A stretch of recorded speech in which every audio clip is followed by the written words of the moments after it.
1 Crônicas, capítulo 3, nós vamos ler do versículo 5 ao 14.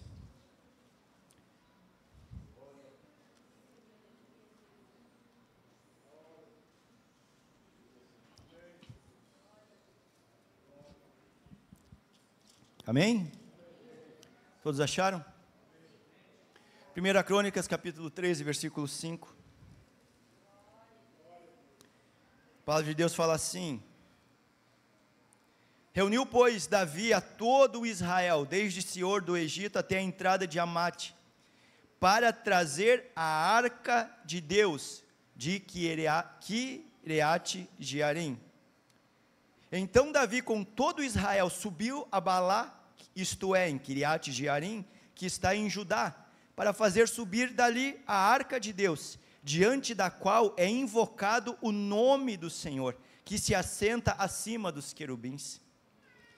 Puseram a arca de Deus num carro novo e a levaram da casa de Abinadab, e Uzá e Aiô guiavam o carro. Davi e todo Israel alegravam-se perante Deus com todo o seu empenho, em cânticos, com harpas, com alaúdes, com tamborins, com símbolos e com trombetas. Quando chegaram à eira de Quidom, estendeu Uzá a mão à arca para segurar, porque os bois tropeçaram. Entenderam o que aconteceu? Os bois tropeçaram, a arca estava em cima do carro, e a arca foi cair, e Uzá, nas melhores das intenções, estendeu a mão para impedir que a arca caísse.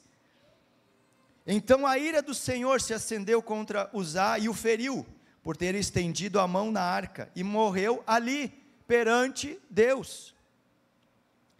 Desgostou-se Davi, porque o Senhor irrompera contra Uzá, e algumas versões falam que partiu, Uzá foi partido, pelo qual chamou aquele lugar Pérez Uzá, até o dia de hoje. Temeu Davi a Deus naquele dia e disse: como trarei a minha arca de Deus? Pelo que Davi não trouxe a arca para si, para a cidade de Davi, mas a fez levar à casa de Obed-edom, o geteu. Assim ficou a arca de Deus com a família de Obed-edom 3 meses em sua casa, e o Senhor abençoou a casa de Obed-edom e tudo o que ele tinha. Amém? Feche seus olhos, coloque a mão no seu coração.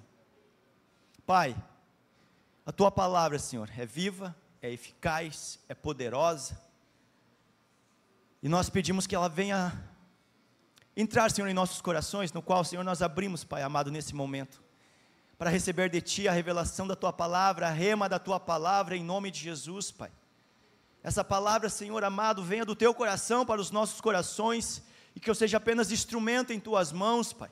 Em nome de Jesus, eu repreendo tudo que não vem de Ti, toda a vontade e obra da carne, toda a obra maligna, eu repreendo no nome de Jesus. E declaro, Senhor, que somente a vontade do Senhor há de prevalecer nesse lugar, em nome de Jesus, Pai. Assim oramos e cremos no nome de Jesus. Amém? Pode se assentar, irmãos.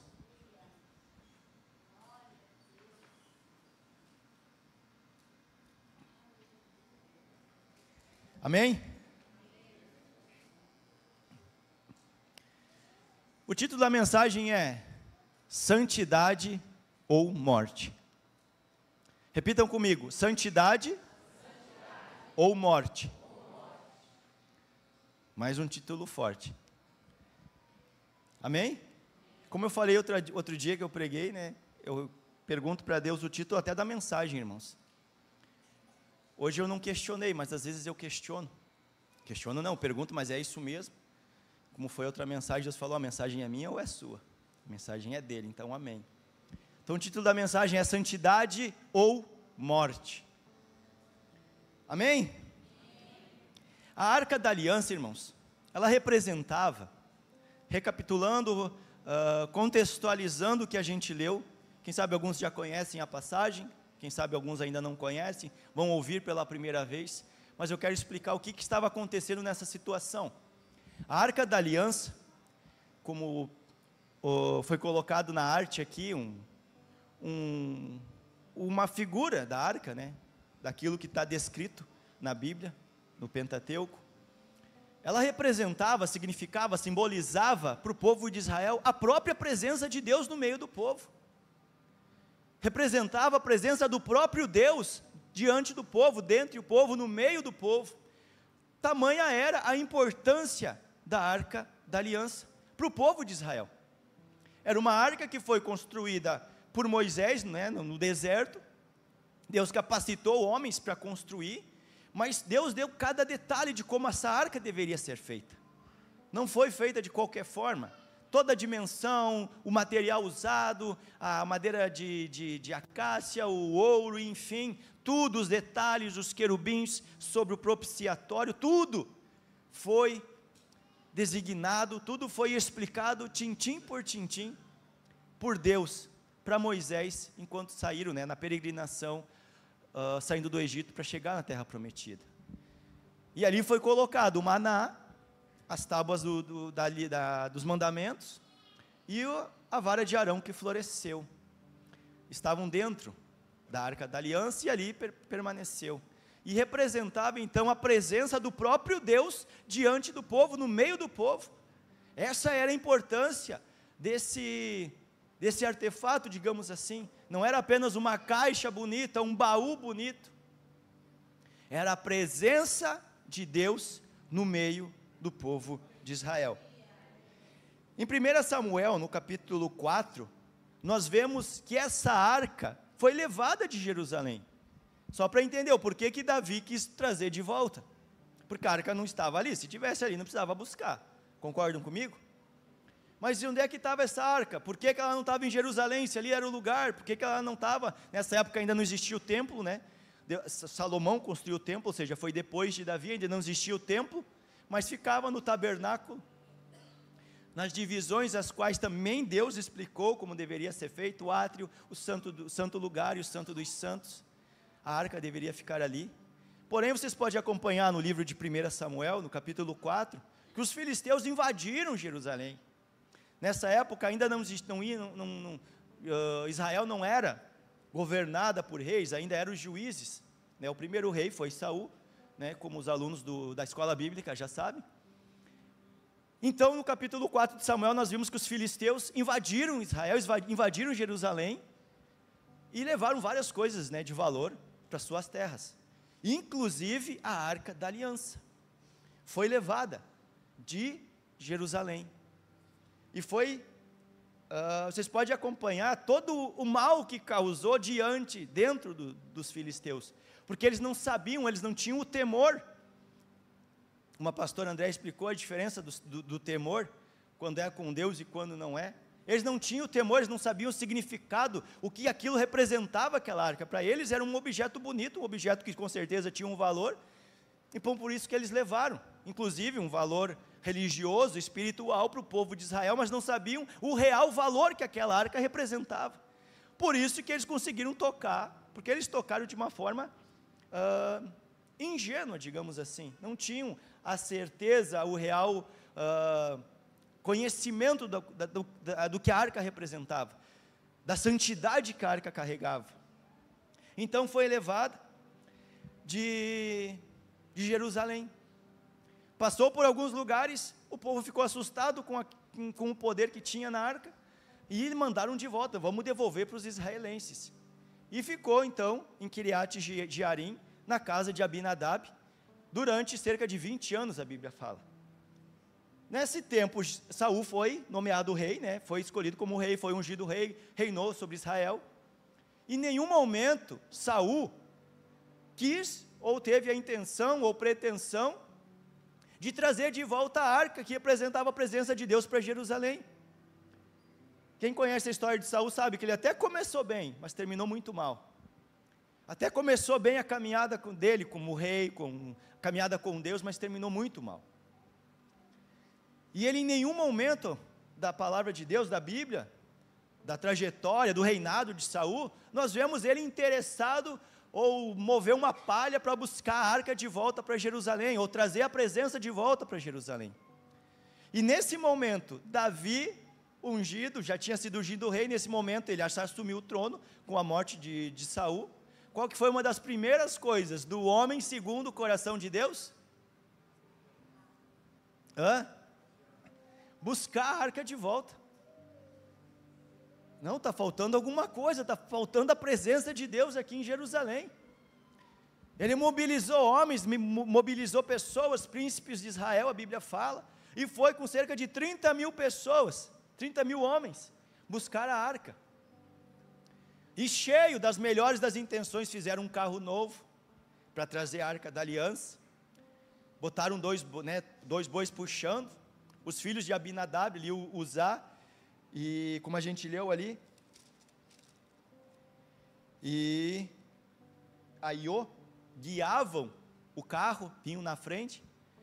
A arca estava 20 anos na casa de Abinadab, ou seja, Aiô e Uzá conheciam a arca, viam ela, tinham se criado ali praticamente, não sei quantos anos ele tinha, mas como a gente fala, se criou vendo a arca. E naquele momento, sem temor algum, sem preparo algum, sabendo que aquilo representava, ele foi tocar na arca, e naquele mesmo momento, ele foi tocar na santidade do Senhor, no poder da presença do Senhor. Ele quis tocar de uma forma imprudente, de uma forma irresponsável, despreparado, sem o temor necessário, e a Bíblia fala que Deus tirou a vida dele. Não foi a arca que caiu sobre a cabeça, não foi os bois que passaram por cima, ou as rodas do carro, não. Deus tirou a vida. E como eu digo, algumas versões falam que partiu, repartiu, ou seja, não foi, expirou apenas. Foi algo, uma cena que provavelmente chocante, para quem presenciou. Mas então, irmãos, o que isso tem a ver? O que eu quero falar com isso? Nós não devemos tratar, irmãos, as coisas de Deus como algo normal. Nós não devemos querer atrair a presença de Deus de qualquer jeito, ou achar que podemos tocar em sua santidade de maneira irresponsável. Esse é o alerta que nós aprendemos, que nós devemos tirar a lição com Uzá. Ele não foi com má intenção, era para não cair, mas ele não estava preparado para tocar na presença de Deus. Davi fez carro novo, botou bois para trazer a presença de Deus para Jerusalém, mas não era essa forma que deveria ser. Não é essa forma que deveria carregar a arca, não era por animais, não era por carro, por carroça. Eram por sacerdotes, por levitas. Ou seja, não é de qualquer forma, irmãos, que a gente atrai a presença de Deus. E quando a gente tenta atrair a presença de Deus para o nosso meio, para a nossa igreja, para a nossa casa, da forma errada, nós enganamos a nós mesmos. Nós enganamos a nós mesmos. E outra coisa que a gente aprende com a santidade de Deus, não se brinca. Nós não podemos brincar com o que é santo, nós não podemos tratar o que é sagrado como profano. Ai de nós de achar que somos capazes de algo que ainda não somos. Querer, às vezes, se envolver com algo espiritual, sem estar santificado o suficiente, sem estar preparado o suficiente, sem orar o necessário, sem santificar o necessário. Nós podemos acontecer conosco o que aconteceu com Uzá. Na melhor das intenções, ele foi querer tocar na presença de Deus, na santidade de Deus, mas ele não estava preparado para aquilo. Ele não tinha capacidade, não tinha se preparado para fazer aquilo. E é essa a lição que nós tomamos, que nós tiramos com isso. Davi, cheio das melhores intenções, com mais de 30 mil escolhidos, começaram a trazer a arca e a colocaram sobre um carro. Em um determinado momento, os bois tropeçaram e Uzá tentaram impedir que o carro, que a arca caísse do carro, toca nela e no mesmo instante ele morre. Mas onde está o Deus misericordioso? Onde está o Deus que é amor e perdoa todas as coisas? Uzá, ele não era uma pessoa que não conhecia o que a arca representava. Davi não era uma pessoa Uzá, não era uma pessoa ignorante com o que a arca representava, Com qual significado? Ele não era ignorante, ele sabia. Então muitas vezes a gente sabe o que deve ser feito, da forma que deve ser feita e não faz. Ou às vezes a gente sabe o que deve ser feito, a forma que deve ser feita, e acha que de qualquer jeito vai dar certo. Isso eu falo com as coisas de Deus, com as coisas da igreja, com a obra do Senhor, com aquilo que é santo. A gente quer dar jeitinho, e nós não estamos livres da justiça de Deus. Tempo atrás eu pregava sobre cura, e a gente falava que muitas vezes a gente se pergunta por que não ocorrem mais tantos milagres como antigamente.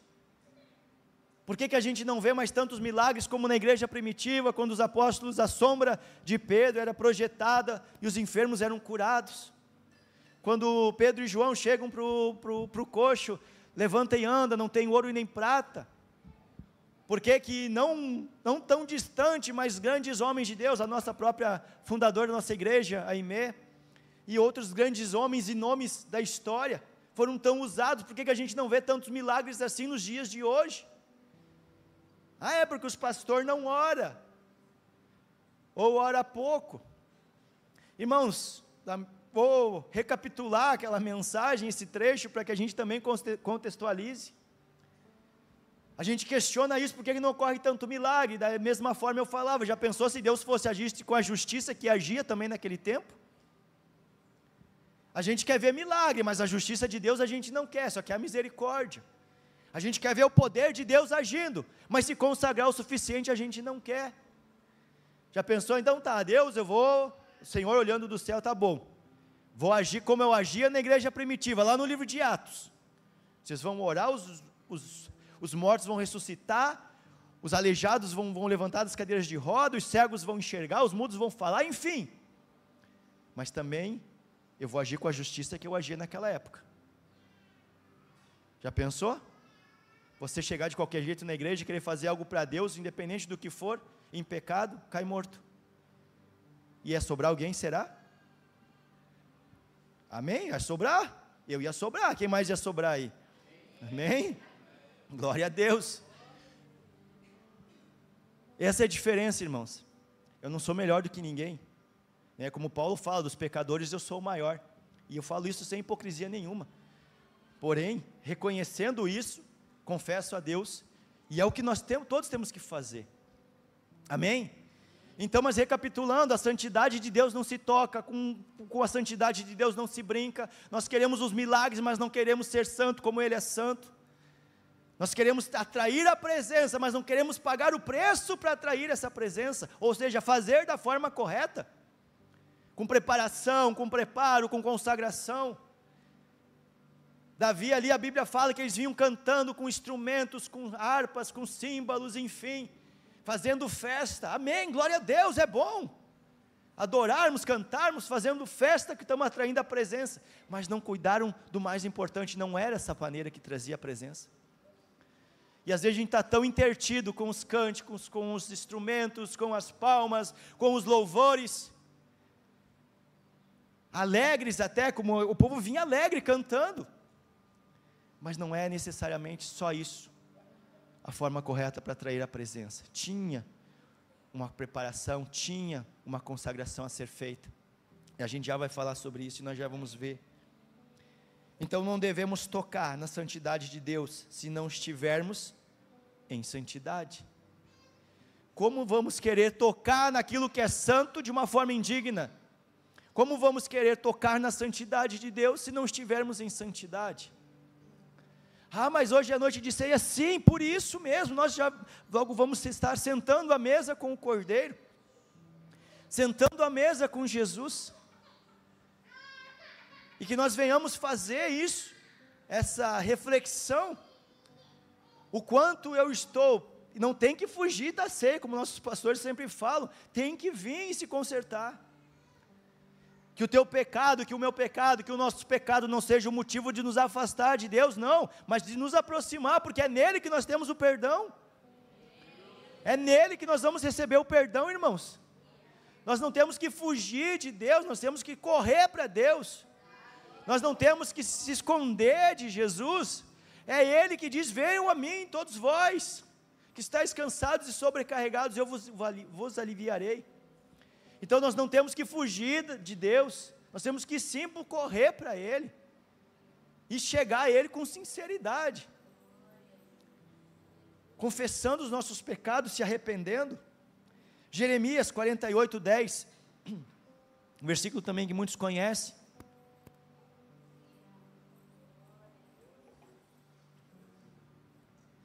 Maldito aquele que fizer a obra do Senhor relaxadamente.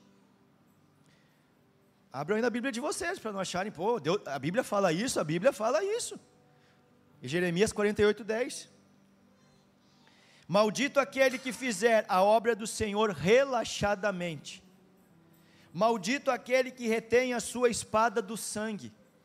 Espada é para guerrear, espada é para lutar. Não, eu não vou me envolver. Minha espada vai ficar guardadinha. Maldito aquele que fizer a obra do Senhor relaxadamente, irmãos. A palavra de Deus fala isso. Não sou eu que estou falando. Eu não quero ser chamado de maldito. Eu quero que o Senhor me capacite, me prepare para fazer a obra dEle a cada dia. E esse sentimento, esse desejo, essa vontade tem que ser de todos nós. Espada é para lutar, não é para ficar guardada. Espada é arma de guerra, aqui está a nossa espada. A Bíblia fala que a palavra de Deus é mais cortante que uma espada de 2 gumes, e penetra e separa, divide juntas e medulas. Essa deve ser a nossa espada, e a espada é para guerrear. Deve ser o nosso instrumento de guerra. Irmãos, esse temor de fazer, essa falta de temor, que leva muitos a fazer a obra do Senhor relaxadamente, tem destruído ministérios, tem destruído famílias.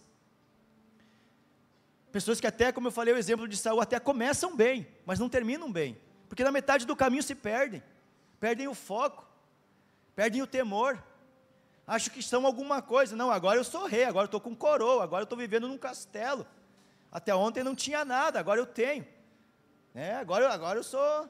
Não, irmãos, mantenham a humildade no coração, e não esqueçam aonde que você começou, porque quando você esquece de onde você veio, você se perde no caminho, e o final, que era muitas vezes para ser de vitória, de sucesso, acaba sendo de fracasso. Então, maldito aquele que fizer a obra do Senhor relaxadamente, maldito aquele que retém a sua espada do sangue. Devemos ter temor, irmão, em tudo que fizermos para Deus. Tudo que fizermos para Deus, devemos ter temor. Não ache que eu falo isso só para quem prega, para pastor, enfim, para líder. Todos nós que somos cristãos, que somos crentes, que somos a igreja do Senhor, o corpo de Cristo, tudo que nós formos fazer, devemos ter temor a Deus. Não devemos tratar coisas normais, aquilo que é santo, irmãos. Não devemos tratar como algo normal, como profano, aquilo que é santo. Deus é santo, irmãos. Hebreus 12:14, eu falei há pouco: segui a paz com todos e a santificação, sem a qual ninguém verá o Senhor. Ainda eu perguntei: quantos querem ver a Deus? Todo mundo levantou a mão. Agora, quantos querem pagar o preço?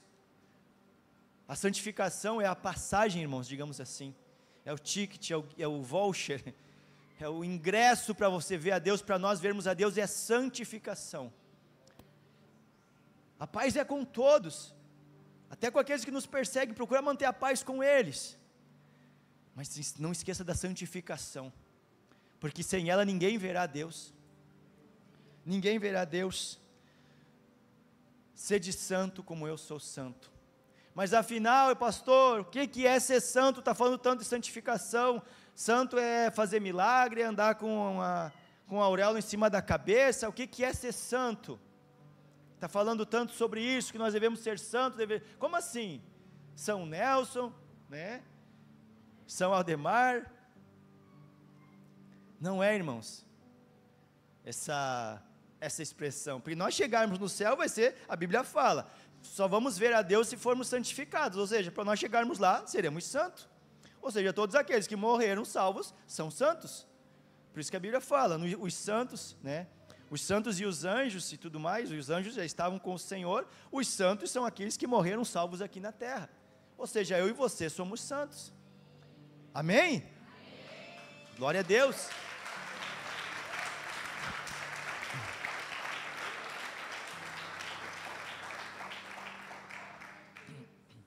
Mas afinal, o que é ser santo?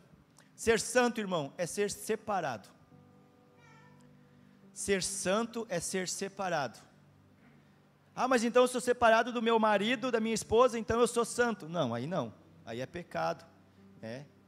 Dependendo do motivo. Ser santo é ser separado do mundo. Ser santo, a palavra santo significa separado das coisas do mundo. Das coisas que o mundo olha como normal, como algo que não faz mal, é você ser separado. Isso é ser santo. É não andar de acordo com os padrões do mundo. É se afastar de tudo aquilo que tem aparência do mal. É não andar sob o domínio do pecado. Isso é ser santo, irmãos. É andar na contramão do mundo. É você ser separado, é você ver que o mundo está indo nesse caminho. Não. O mundo está indo para lá. Então, esse caminho é errado. Que a Bíblia fala, Jesus fala que o caminho é estreito. Então, não dá para andar de qualquer jeito. Se o caminho é estreito, se a porta é estreita, o mundão assim, desse jeito, não vai passar. Então, esse caminho está errado. Vou me separar. Vou seguir outro caminho. Ser santo é ser separado, irmãos. É não andar sob o domínio do pecado, é não viver sob o domínio do pecado.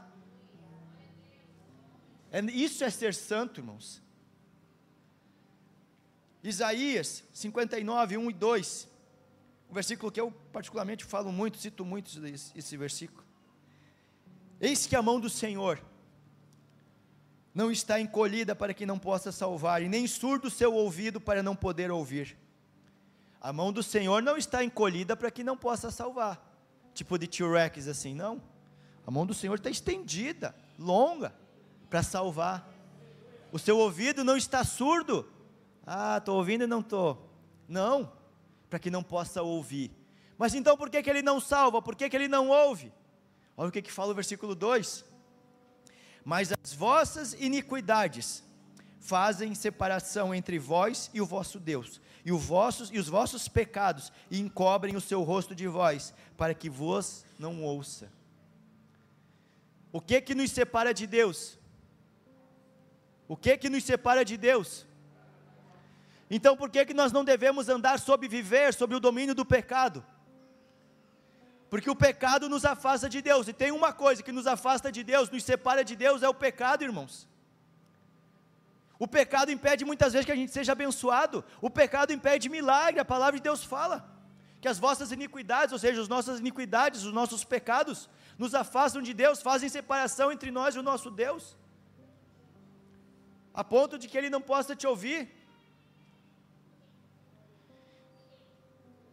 Encobre para que vos não ouçam. Ou seja, muitas vezes nós não somos abençoados, não recebemos um milagre, uma resposta. Não é que Deus não está ouvindo, irmãos. Não é que Deus não queira nos salvar, nos alcançar, nos tocar, nos abençoar, não. É que antes de mais nada nós temos que pedir perdão dos nossos pecados. Os nossos pecados nos afastam de Deus. Jesus na cruz clamou lá, Senhor, Deus meu, por que me abandonaste? Por que ele clamou isso? Porque naquele momento ele se fez pecado. Naquele momento Jesus se fez pecado. E Deus não compactua, não tem parte com o pecado. Por isso que ele falou, por que me abandonaste? Porque você se fez pecado nesse momento. Isaías profetizava aí 600 anos antes de Cristo, quase 700 anos antes de Cristo, sobre isso, que as nossas iniquidades, os nossos pecados fazem separação entre nós e o nosso Deus. Ou seja, o próprio Jesus, o Filho de Deus, quando se fez pecado, naquele instante na cruz como maldito, a Bíblia fala, maldito aquele que for pendurado no madeiro, ou seja, naquele momento Jesus se fez maldito, ou seja, estava separado de Deus. Então, irmãos, o pecado muitas vezes nos impede de sermos abençoados.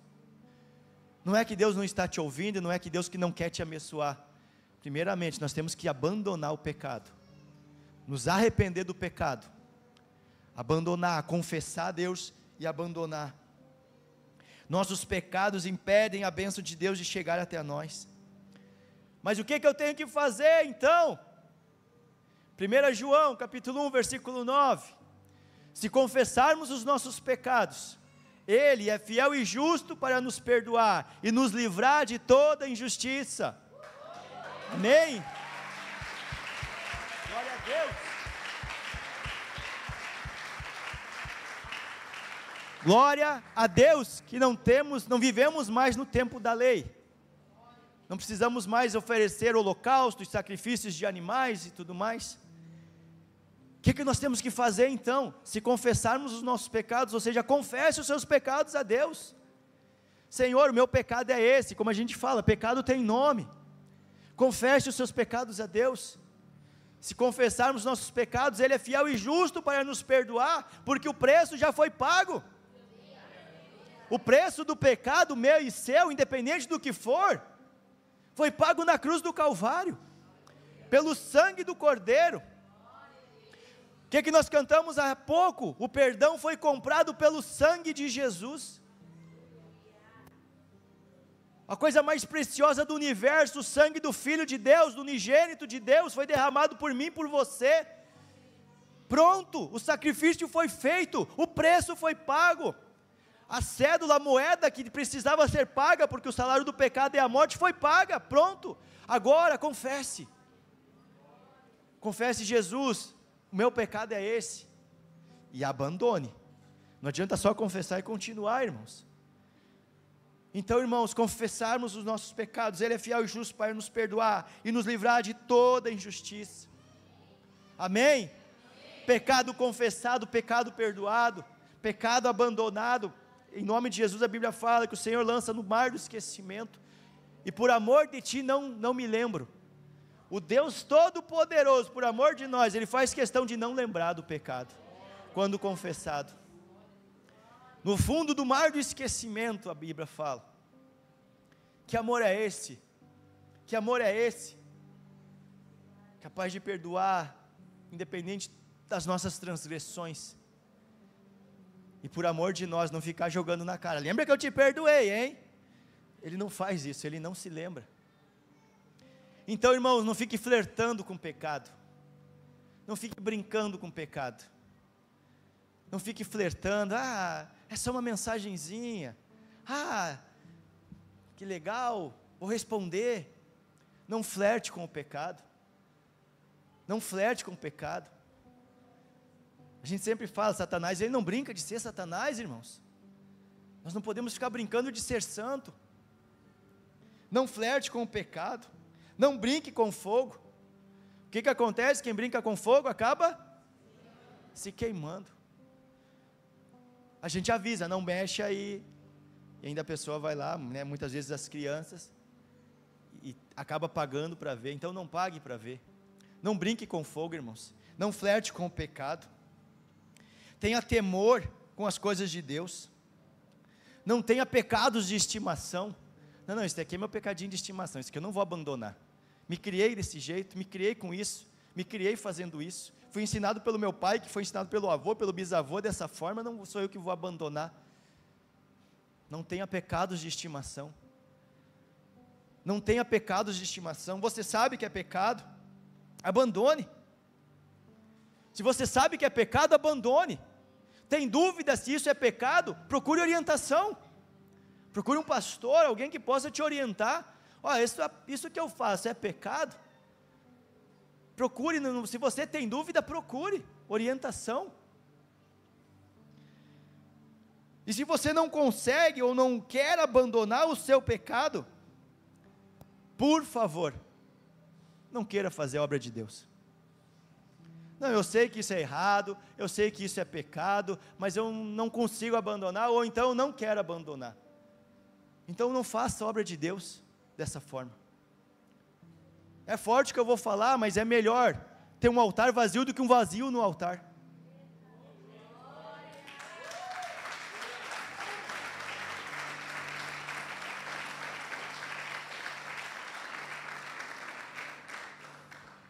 É melhor ter um púlpito vazio do que um vazio no púlpito.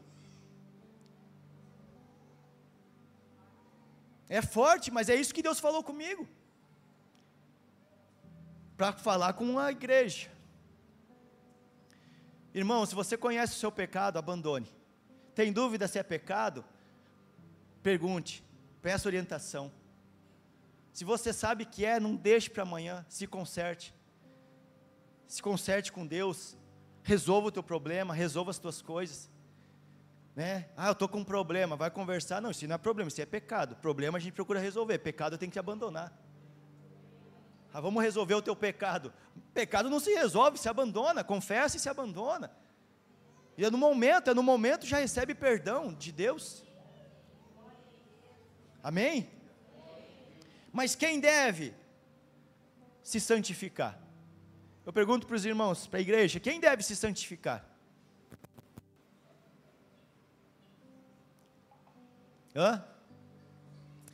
Quem deve se santificar?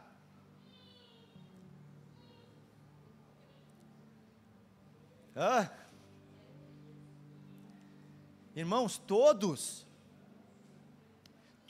devem se santificar. A igreja do Senhor toda deve se santificar. Todos devem se santificar, desde o diácono que fica na porta até o pastor que prega, desde o irmão que está lá na mídia ao irmão que toca aqui no altar, a irmã que canta, o irmão que canta, desde o irmão que está sentado assistindo o culto, rendendo o culto a Deus, a professor de um DBQ, um líder de departamento, todos devem buscar santificação, devem buscar se separar do mundo, se separar do pecado. Se quer pecado, vou abandonar, aquilo ali é errado, não vou ir. Isso é o nosso papel como cristão, como corpo, como igreja, nos santificar. Aí dessa forma a igreja verá o Senhor, aí a igreja vai atrair a presença, aí a glória vai vir.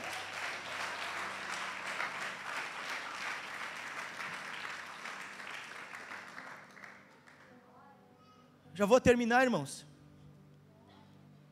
De tudo que aconteceu, Davi aprendeu a lição.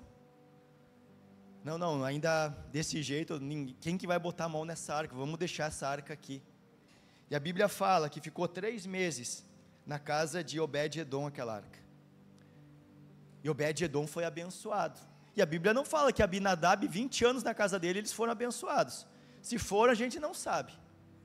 Mas tratavam, quem sabe, a arca como algo lá, com a real importância que ela tinha. E em 3 meses, na casa de Obed-Edom, eles foram abençoados, tudo o que ele tinha, a Bíblia fala, como a gente leu no versículo 14. E daí a Davi aprendeu a lição, e aí ele fez o que deveria ter sido feito desde o início. E às vezes a gente não tem essa segunda chance como Davi teve, né, para trazer a arca, para trazer a presença, para atrair a presença. Então vamos fazer da forma correta. A gente tentou fazer do nosso jeito, não deu certo, então vamos fazer do jeito correto, com preparo, com consagração, com santidade, como o Senhor nos orientou, como Moisés ensinou, como aconteceu no deserto, como eles faziam no deserto. E aí vocês podem ler depois no capítulo 15, o preparo que eles tiveram, de 1 Crônicas. Mas eu vou ler do versículo 25 ao 28. Foram Davi e os anciãos de Israel e os capitães de milhares para fazer subir com alegria a arca do Senhor da casa de Obed-Edom, tendo Deus ajudado os levitas que levavam a arca da aliança do Senhor. Quem que estava levando agora a arca do Senhor? E antes, quem que estava levando? Os bois, em cima de um carro. Não é dessa forma. Agora o próprio Deus estava ajudando os levitas a trazerem a arca, ou seja, da forma correta, com consagração, com preparo, com holocaustos, com sacrifícios. Tendo Deus ajudado os levitas que levavam a arca da aliança do Senhor, ofereceram em sacrifício 7 novilhos e 7 carneiros. Davi ia vestido de um manto de linho fino, como também todos os levitas que levavam a arca, e os cantores, e Quenanias, chefe dos que levavam a arca e dos cantores. Davi vestia também uma estola sacerdotal de linho. Assim todo o Israel fez subir com júbilo a arca da aliança do Senhor, ao som de clarins, de trombetas, de símbolos, fazendo ressoar alaúdes e harpas. Ou seja, o problema não estava nos instrumentos, o problema não estava na música, no repertório, se era worship, se era mais pentecostal, não estava aí o problema estava com o preparo e a forma que eles estavam tentando fazer. Os louvores continuaram, porém o preparo foi diferente. Agora teve sacrifício, teve holocaustos, teve preparação, foram os levitas, botaram roupas de linho fino, se prepararam com vestes, com reverência, para trazer a arca, e trouxeram. Ao entrar a arca da aliança do Senhor na cidade de Davi, aqui já Mical achou ruim, a esposa de Davi, ele está fazendo festa e cantando no meio da rua, mas isso não importa, isso fica em segundo plano, porque a presença do Senhor chegou em Jerusalém, irmãos.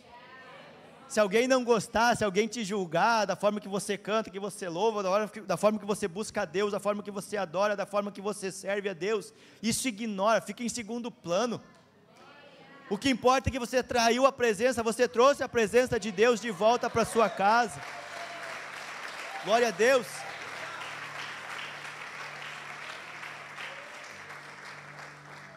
O que importa é que você trouxe, que Davi trouxe a presença de Deus de volta para Jerusalém.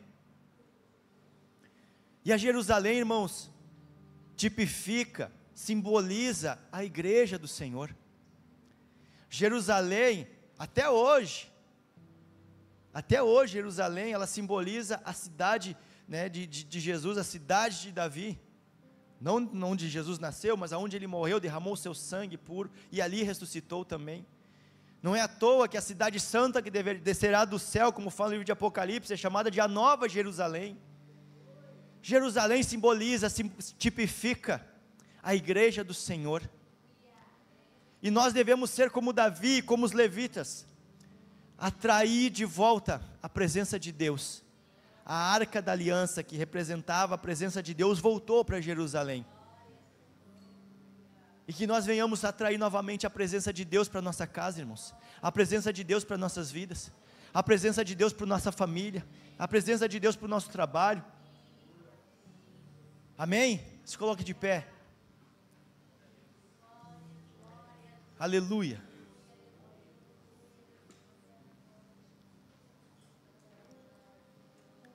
Reba xarabaçoi candarabassi. Surianda rabaxê candaramai. Reda ramassei. Não podemos sentar à mesa do Senhor, tomar a ceia de uma forma indigna. E antes de eu passar a palavra para o pastor Ademar, que vai fazer a ministração da ceia, eu quero perguntar, alguém aqui essa noite quer aceitar Jesus? Eu nunca aceitei Jesus na minha vida, eu quero aceitar essa noite. Eu ouvi essa palavra, eu preciso do Senhor Jesus, eu quero ser salvo. Alguém aqui gostaria de entregar a sua vida ao Senhor Jesus essa noite? Levante sua mão. Não se importe com quem está do seu lado, não faça como Davi, não se importou o que iam falar com ele. Saiu adorando a Deus, feliz por estar na presença, por ter trazido de volta a presença de Deus para a sua cidade, para Jerusalém. Alguém aqui gostaria de entregar sua vida para Jesus? Hoje eu quero aceitar Jesus. Eu nunca fiz isso na minha vida. Mas quando eu nasci eu fui batizado, enfim, você se lembra disso? Foi você que decidiu ou alguém decidiu por você? Quem sabe você nunca aceitou Jesus como o único e suficiente Senhor e Salvador da sua vida, e hoje quer sentar à mesa como filho, quer aceitar Jesus, vem aqui na frente.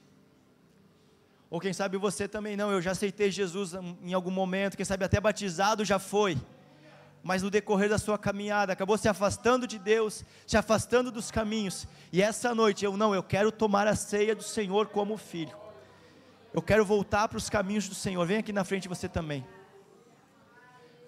Quem sabe você quer se reconciliar com Deus, como filho pródigo, que saiu de casa, mas eu quero voltar, pois o meu lugar é junto do meu Pai. Vem aqui na frente você também. Como eu disse, não olhe para os lados. É sentar à mesa como filho, É sentar à mesa como filho, é sentar à mesa como alguém que teve os pecados perdoados. Se confessarmos nossos pecados, Ele é fiel e justo para perdoar os nossos pecados e nos livrar de toda injustiça. A igreja fecha os olhos, interceda. Olha, se você está bem com Deus, te louvamos, Senhor amado, pela vida dos teus filhos. Mas quem sabe alguém não está e precisa de uma força, de uma intercessão sua, em nome de Jesus. Feche os seus olhos, interceda nesse momento. Quem sabe alguém em casa quer aceitar Jesus como Senhor e Salvador da sua vida. Não uma religião, não uma igreja, é Jesus, o Senhor e Salvador. Quem sabe você quer se reconciliar ou aceitar Cristo, vem aqui na frente, ou você na sua casa, faça essa oração, nesse momento, em nome de Jesus.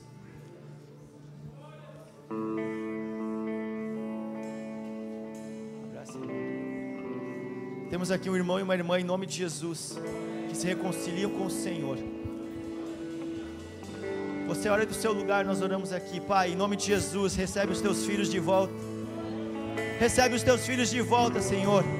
Nesta noite, recebe como filho, como filha. Não como alguém desconhecido, não, como filho e filha que tem direito, aonde tu coloca um anel no dedo, calça os pés com honra e toma de volta, em nome de Jesus, para a casa do Pai. Perdoa os pecados, Pai. Reescreve o nome no livro da vida, no nome de Jesus.